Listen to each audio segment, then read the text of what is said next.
Dans une petite ville baignée de soleil, il existait une rue connue de tous sous le nom de rue des Châtaigniers.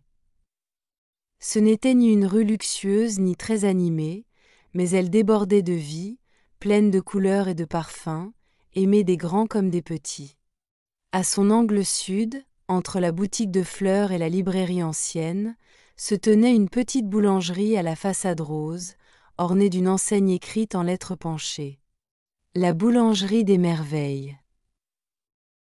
La boulangerie appartenait à un homme nommé Marcel, un petit bonhomme aux cheveux en bataille, comme s'il venait de sortir d'une bataille avec la farine, et au visage toujours souriant.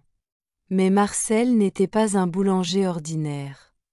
Tous ceux qui goûtaient à ses pâtisseries juraient qu'ils ressentaient quelque chose d'étrange. Ceux qui mangeaient son gâteau aux myrtilles riaient sans raison toute la journée.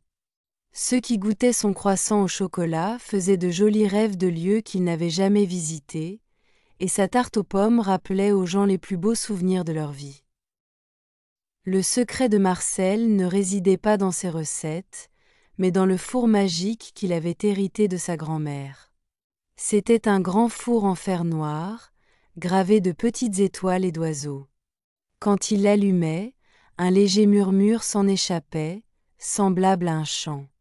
Marcel disait que ce four ajoutait une pincée de bonheur à tout ce qu'il cuisait, mais il n'en parla jamais à personne.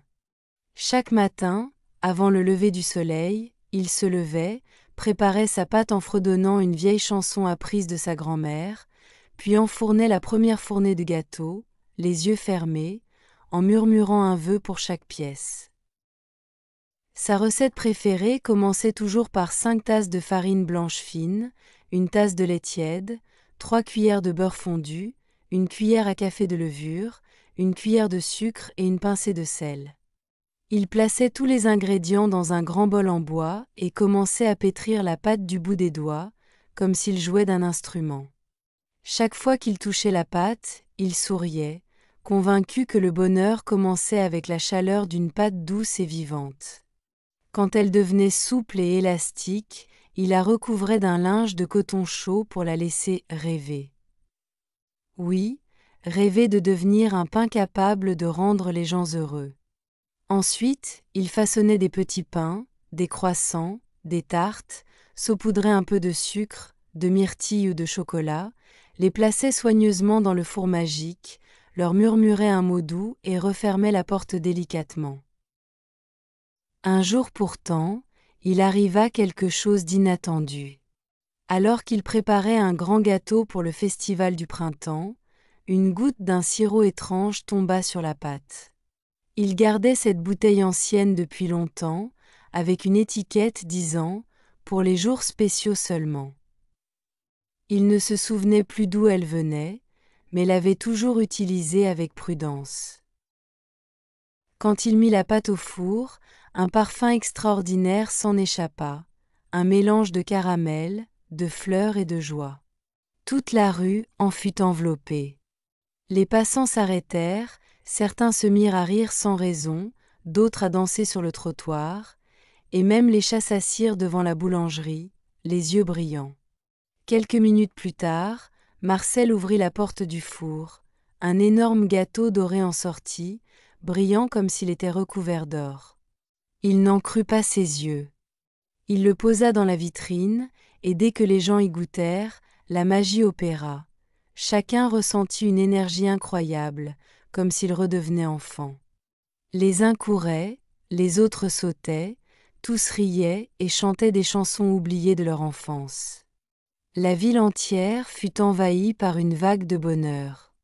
Les professeurs quittèrent leurs écoles pour jouer avec les enfants, les commerçants fermèrent leurs boutiques pour rouler sur l'herbe, et même le maire, habituellement si sérieux, fut aperçu en train de courir derrière un ballon bleu, riant comme un petit garçon.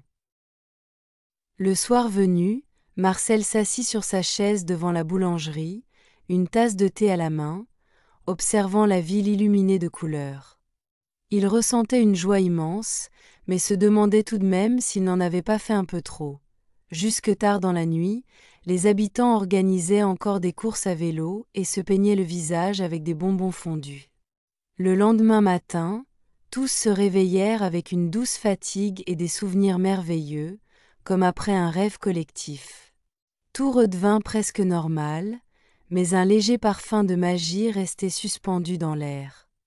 Les rires étaient plus sincères, les salutations plus chaleureuses, et l'odeur de la boulangerie, plus sucrée que jamais. Depuis ce jour, la boulangerie des merveilles devint un lieu sacré du bonheur. Les gens y venaient lorsqu'ils étaient tristes ou fatigués, et en ressortaient toujours le sourire aux lèvres, même sans rien acheter. Quant à Marcel, il resta le même, un homme simple, qui croyait que le monde pouvait être réparé avec un bon gâteau, la chaleur d'un pain frais et un cœur heureux.